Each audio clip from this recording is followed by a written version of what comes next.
네, 잘 들립니다. 예. 일단 먼저 이렇게 좋은 자리에, 중요한 자리에 초대해 주셔서 정말 감사합니다. 제가 지금 현재 미국에 있는 관계로 직접 참석하지 못하게 돼서 정말 아쉽게 생각합니다. 오늘 제 발표는 그 발표문을 중심으로 발표를 하겠고요. 그 자료집에서는 253쪽입니다. 그리고 중요한 내용은 제가 파워포인트를 보면서 말씀을 드리도록 하겠습니다. 저희 연구 관심은 저는 유교 철학자로서 주요 관심사는 한국 유학, 특히 예와 여성에 있습니다. 그래서 한국에서 유교 철학을 전공하고 미국에서 박사학위는 오암 송시열의 가리, 특히 여성과 관련된 그 자료들을 추출을 해서 철학적인 분석을 하는 걸로 박사학위를 미국 뉴욕 주립에서 받았고요. 지금 현재는 조선 후기 두 여성 성리학자인 이민지당과 강정일당의 글을 영어로 번역해서 출판하고 발표하는 작업을 현재 에머리 대학교에서 하고 있습니다. 그래서 오늘 제가 말씀드릴 그 발표 내용은 어떻게 보면은 좀 여러 가지 이유와 한계 때문에 좀 굉장히 광범위하게 좀 느껴지실 수 있을 것 같습니다. 그러니까 충청 북학 혹은 충청 유학이라기보다는 좀 기호 예학, 더 좋게는 호서 예학파의 영향을 받은 두 여성 성리학자의 예학관, 그들의 예학에 대한 연구입니다. 지금 제가 오늘 여러 선생님들의 중요한 발표를 들으면서 좀 느꼈던 부분은 제가 아무래도 좀 이렇게 주로 활동을 이제 해외에서 하고 있고 영어로 발표를 하기 때문에 그 주요 관심사가 조금은 다른 것 같습니다. 그래서 이제 예를 들어서 이민주당이나 강정일당 같은 경우에 한국에서도 역시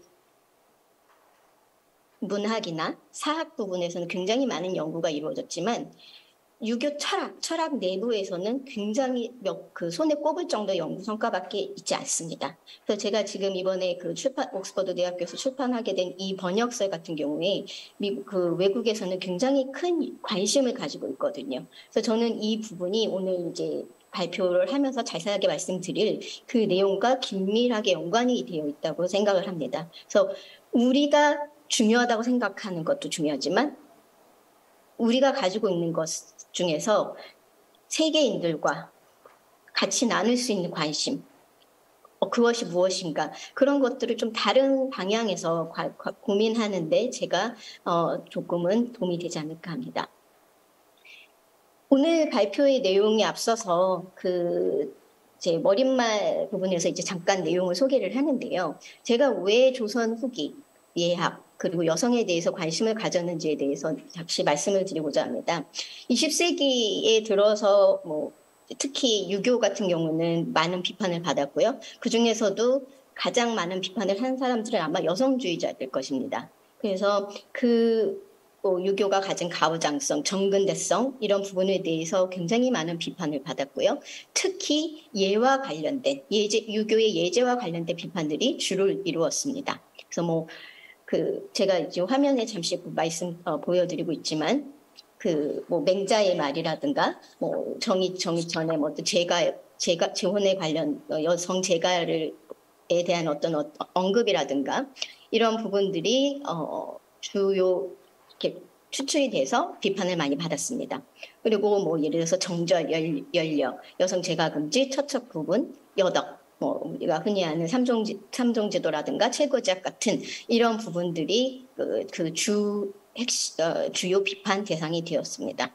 그래서 이제 그 핵심으로는 중국 송대 이후에 종법 제도가 주의로 바뀌면서 그것이 또 일상생활에서까지 지켜야 하는 예로 발전하게 되는 어떤 소학과 주자 가래의 영향을 받으면서 어떻게 가부장적인 종법이 보편화되는가 이런 부분들이 20세기 여성주의의 유교 비판의 주를 이루었습니다. 그래서 이제 여러 가지 그런 어떤 대화들이 지난 몇십 년 동안 있었는데요. 그중 최근 논의 중에 하나는 이제 허락은 선생님과 진례 선생님의 어떤 내용이 있습니다. 그래서 이제 철학계에서의 그 비판은 이렇습니다. 제가 이 화면에서 밑줄을 쳐놨는데요. 예 분야에서 우리가 지켜야 할 기본 정신이 무엇인가를 대부분 현재의 유교 철학자들이 얘기를 하고 있는데, 그렇다면 이 형식적인 측면은 소홀히 하고 있지 않은가. 그리고 여성의 입장에서 현대 한국에서 많은 여성들이 여전히 일방적으로 강요되는 순종이나 희생, 침묵, 혹은 다소곳함의 어떤 전통적인 예문화는 사라져야 할 것을 간주하고 있는데 왜 이런 부분에 대해서는 얘기를 제대로 하지 않는가, 철학적인 분석이나 대안이 제시되지 않고 있는가, 이런 부분에 주요 관심을 갖고 있습니다. 그래서 이제 여성주의적인 시각에서 유교와 예학, 여성의 문제를 접근하다 보면 굉장히 문제가 복잡해지는데요. 그래서 이제 저는 이 문제를 두 가지 방향에서 동시에 접근해야만 한다라고 생각을 합니다. 그래서 이제 뭐 영어 표현을 이제 더블 트랙 어프로치라고 하는데, 하나는 철학 내부에서의 문제죠. 아까 앞에서도 여러 선생님들께서 말씀을 해주셨지만, 유교의 예라는 것은 단지 정신만 있는 것이 아니고 분명히 실천으로 통해야 하고, 그리고 이 이론과 실천이 항상 소통하면서 변화하고 영향을 주는데, 이러한 차원적인 층위들이 가지는 불가분리 유기적 통합성과 예의 형식적인 측면들을 강조를 해야만 하는 것이죠. 그것이 저는 진정한 17세기 호서 예학파들이 말하고자 했던 부분이라고 생각을 합니다. 이 부분은 제가 이제 박사 논문에서 얘기했던 우암의 사상에서도 굉장히 잘 드러난다고 생각을 하고요. 그러나 또 동시에 제가 좀 이 17세기 예학이 발전하면서 오히려 여성들에게는 굉장히 억압적으로 유교 예제가 발전을 하게 됩니다. 그 때문에 그렇게 여성주의자들이 비판을 받지만, 오늘 이제 좀 제가 말씀드리고자 하는 이 이민지당이나 강정일당이라는 기호학파의 여성학자들은 호서 예학파의 영향을 받으면서 육아의 예문화에서 전승할 가치가 있는 전통으로 간주하고 있는 부분들이 분명히 있다는 겁니다. 그래서 조선 후기 예학 시대에 여성 유학자들이 이 예를 어떻게 보았는가, 이 부분을 철학적으로 보는 것이 굉장히 중요하다고 생각합니다. 많은 분들이 아시겠지만 제가 짧게 요약을 좀 하고 들어가자면, 17세기를 우리가 흔히 예학시대라고 하는데, 저는 그 중심이 17세기에는 실천유학, 이지실, 의지실로서의 성격이라고 생각을 합니다. 그래서 이제 주요 문헌들을 보면 성리학은 성리학을 실천의 학문으로 승화시키고 실천유학으로서의 본래 면목을 발휘하게 하였다 하고, 또 가래에서 보편적인 질서 기준과 규범의 논리를 찾고자 하여서 가래를 사대부들만의 것이 아니라 인간의 보편적인 의례의 근거로 정립하려고 하였던 그것이 17세기 예학 시대의 예라고 생각합니다. 그래서 배상현 선생님도 말씀하셨지만 예학 시대로 지목되는 이 17세기는 16세기의 한국적인 이학으로 기하시킨 성리학의 내실을 충족시키는 이지실 또는 의지실로서의 예의 실천이 강력히 추구되는 시기였다는 것이죠. 하지만 동시에 여성사 입장에서는 암흑기라고 불려지는 시기이기도 합니다. 그래서 여성 사학자인 송혜수 선생이 우암 선생의 개녀서를 통해서 우암의 여성인식에 대한 여성사적 의의를 연구를 하셨는데요. 거기서는 과도기적인 여성인식으로서 조선 전기에 살아있는 여성이 조선 후기에 박제된 여성으로 변화되는 그런 시기로 만드는 그런 시기에 가 17세기이고 거기에 유교의 예학이 큰 역할을 했다고 비판을 받습니다. 그리고 이제 이민주당과 강정일당이 주로 활동을 했던 18, 19세기 이후죠. 이때에도 예가 과연 중요한가? 당연히 그렇습니다. 그래서 여전히 예라는 것은 굉장히 중요했었고요. 그래서 19세기에 이루어지는 호락 논쟁에서도 예론이 주요 논점으로 부각을 하기도 했었습니다. 그리고 이제 제가 오늘 김호연제라든가 이민주당, 강정일당 같이 18, 19세기에 등장하는 여성 유학자들이 자신들만의 이러한 어떤 조선 기호학파 또 이제 과학의 영향을 받으면서도 또 자신들만의 독창적인 관점을 제시하게 됩니다. 이제 오늘 이제 제가 이제 나중에 총서에서는 그 우암 송시열의 가래에서 가래의 예 중에서도 여성에 관한 이야기 어떻게 전개되는가 그 특징이 무엇인가에 대해서 이제 같이 이제 비교를 해서 얘기를 할 예정이고요. 그래서 이제 오늘 발표에서는 예 여성의학 이민을 내서 이민지당과 강정일당을 중심으로 발표하고자 합니다. 이민지당은 농문 임성주의 오늘도 언급이 몇 번이 됐었는데요. 농문 임성주의 영향을 받은 여동생으로서 그 영향을 크게 받았습니다. 그래서 농문의 예로는 낙론의 예론이다라고 이렇게 일컬어지기도 하고요. 그 특징으로서는 천자제의 특수성을 강조하던 어떤 그 호론에 대한 문제 제기. 그래서 보편성을 강조하는 그런 특성이 더 두드러진다라고 볼 수 있습니다. 그리고 저는 이러한 보편성 강조하는 이런 낙론의 예론이 이민주당 예론에 영향을 주었을 것이라고 생각을 합니다. 그리고 이 이민주당이 중요한 것은 이 어떻게 보면 최초로 여성으로서 성리학에 대한 철학적 글들을 쓰고 남겼다는 것입니다. 그 글이 윤지당 유고에 남아있고요. 예와 관련해서는 이학설과 극계복리의 위인설 두 가지 글이 남아 있습니다. 그래서 최초의 여성 성리학자로서 지금 뭐 중국에서도 사실 이전에 없었던 어떤 그런 철학적인 글을 남긴 사람으로서 지금 해외 철학계에서도 굉장히 큰 관심을 받고 있습니다. 그래서 전, 논, 설 등의 남성 유학자들의 전유문이었던 학문적인 글을 쓰고 남겼던 사람으로서 가장 중요한 논의는 여성도 성인이 될 수 있다라는 언명을 했다는 것입니다. 그래서 이제 뭐 오늘은 짧게 그 글 중에 하나인 극계복리의 위인설에 대해서 짧게 설명을 드리고자 하는데요. 이제 제가 두 번째로 소개해드릴 강정일당하고는 살짝 성격이 다르게 주로 이론에 대한 글들을 많이 남겼습니다. 예와 악에 대한 이해, 또 뭐 극기복리에서 위인에서의 예 이렇게 통해서 좀 더 철학적이고 근본적인 질문들에 대한 글을 남겼다고 볼 수 있습니다. 이민주당은. 그래서 이 이민주당의 극기복리의 위인설에서는 그 중간에 그 글도 굉장히 훌륭하지만 가장 마지막에 이 안자를 자신의 모델로 삼고서 나도 안자와 같은 호학에 대한 열정 그런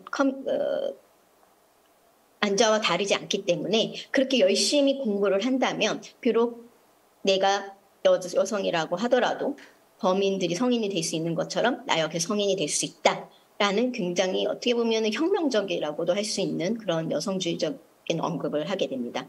이 그 인용문에서 보시면 내가 비록 아녀자이긴 하지만 풍부받은 성은 애초부터 남녀 간의 차이가 없다. 비록 안연히 배운 바를 능히 배우지 못한다 하더라도 성인의 뜻을 사모하는 바가 매우 간절하다. 따라서 내가 아는 바를 간략히 여기 적어 나의 뜻을 모은다. 이 두 가지 이 말을 통해서 여성도 그러니까 내가 아녀자이기는 하지만 이라는 어떤 그 본인이 처한 당시 시대상에서의 젠더의 문제점을 인식하고 있었다는 점. 그럼에도 불구하고 풍부받은 성, 본성에는 남녀 간의 차이가 없다는 것을 글로써 쓰고 다 이전의 여성들과는 달리 그것을 자기가 죽으면서 불태우거나 숨기는 것이 아니라 내가 이것을 써서 남기겠다라는 어떤 그런 언명을 하는 것이 굉장히 중요한 역할이라고 할 수 있겠습니다. 이제 또 그 같은 글에서 다른 부분인데요. 요순주공 공자 안자 맹자의 성을 내가 진실로 가지고 있으니 안자가 배운 바를 나만 홀로 배우지 못하겠는가? 라고 하면서 이제 좀 더 얘기를 합니다. 그리고 이제 마지막 무대에서도 보시면 아시겠지만 인을 실천하거나 인을 실천하지 못하는 것은 오로지 나 자신에게 달렸다. 그러므로 뜻을 세워 독실히 행하는 것보다 더 큰 것이 없다. 이 때문에 군자는 기재지성을 성이라고 일컫지 않는다. 이 부분에서 굉장히 철학적인 그 실력 부분을 알 수도 있습니다. 그래서 이 글에서 여성 담론의 내용을 보면 후천적인 노력에 의해서 여성도 성인이 될 수 있다라는 그런 가능성의 단초를 제공했다는 점입니다. 그리고 성인과 나를 잇는 매개로서 안자를 강조했다는 점도 굉장히 중요하다고 볼 수 있습니다. 예, 이제 한 5분 정도 남았기 때문에 그 두 번째 강정의 땅의 이야기에 대해서 얘기를 하겠습니다. 아마 그 예학에서 좀 더 이제 구체적으로 얘기를 한다면 이 강정의 땅의 글이 굉장히 중요할 것 같습니다.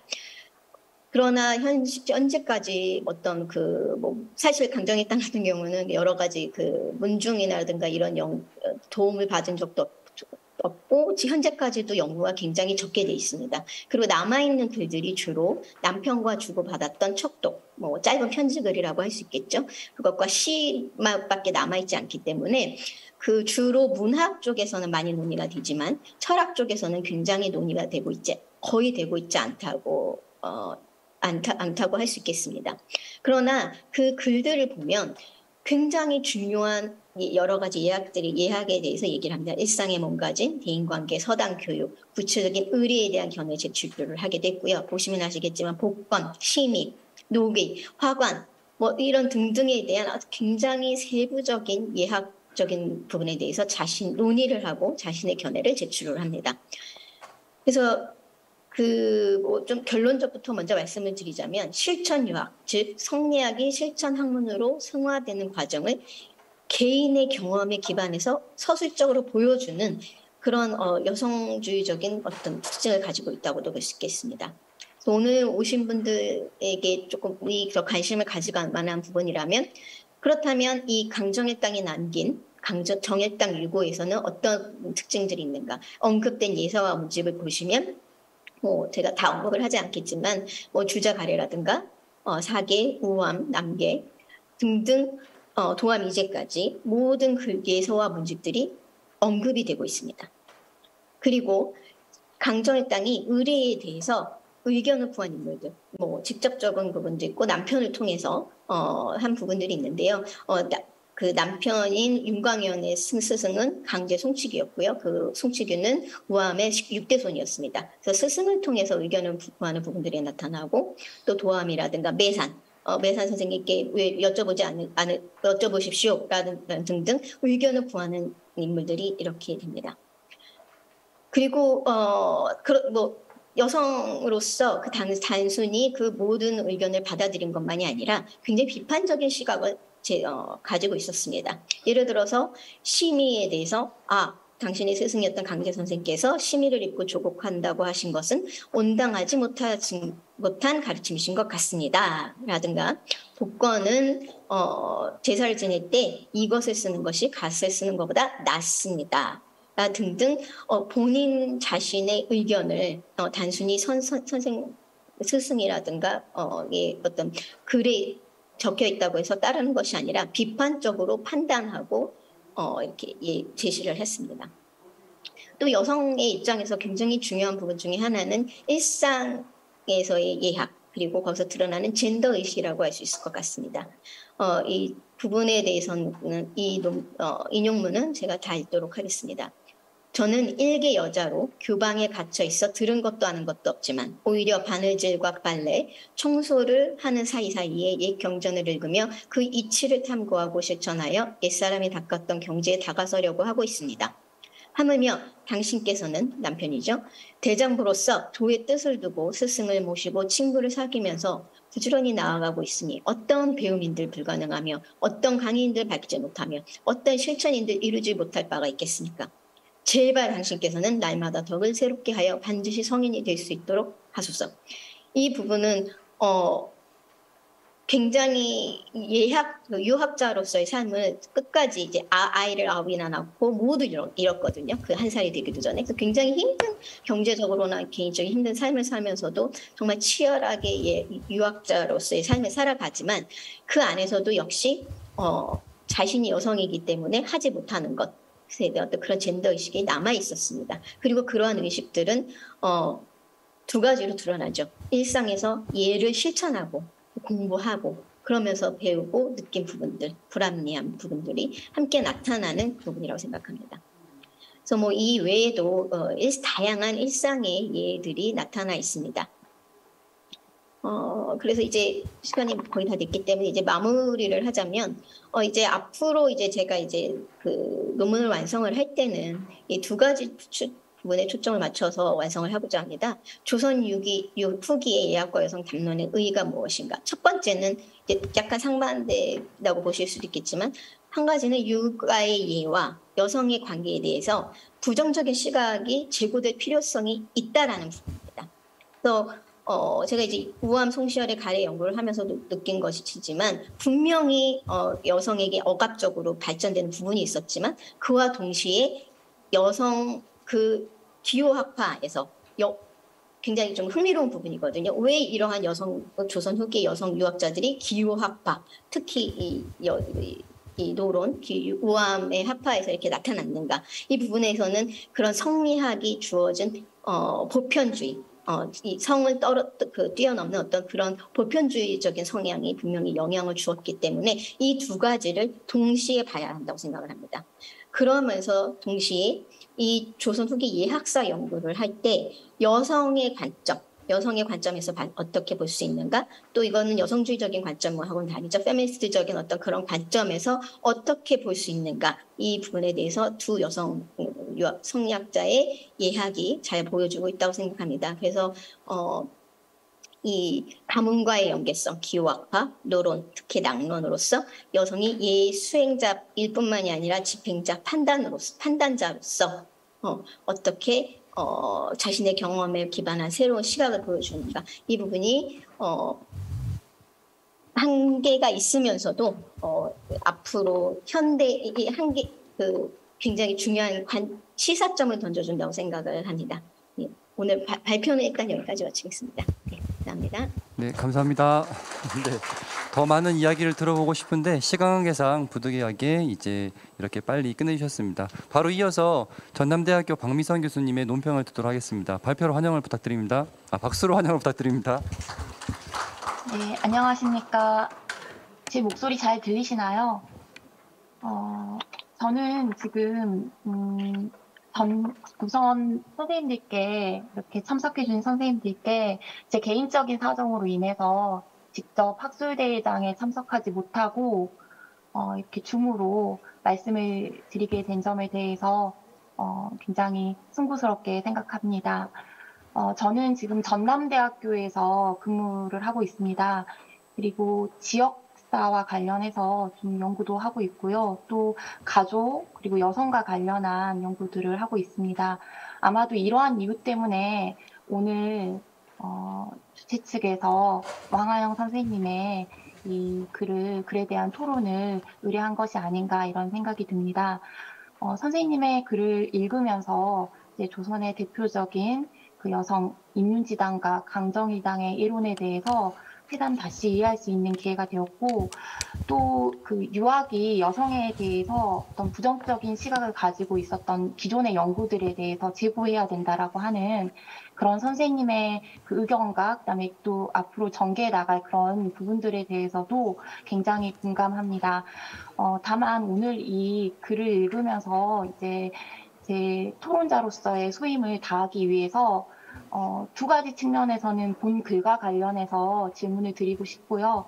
그리고 한 가지는 이 학술대회 전체 주제와 관련해서 또 선생님께서 지금 메모리 대학에 계시니까 그런 부분들과 연계해서 질문을 하나 드리고 싶습니다. 본 발표문의 제목은 조선 후기 예학가 여성입니다. 네, 그렇지만 좀 더 구체적으로는 이윤지당과 강정일당의 예학을 이제 특징적으로 검토를 하고 계십니다. 그리고 그 각주 2번에서도 이제 밝히고 있지만 그 중에서도 특히 기호학파의 핵심 인물인 오암 송시열과의 그 예학과 비교해서 이 두 여성들이 가지고 있는 어떤 애론에 가지고 있는 특성들을 밝히는 것, 이것을 최종적인 목적으로 삼고 있다고 생각됩니다. 근데 또 그것이 오늘 충청북학이라고 하는 이 주제의 범주 속에서도 또 연결되어 있는 연결고리라고 생각되는데요.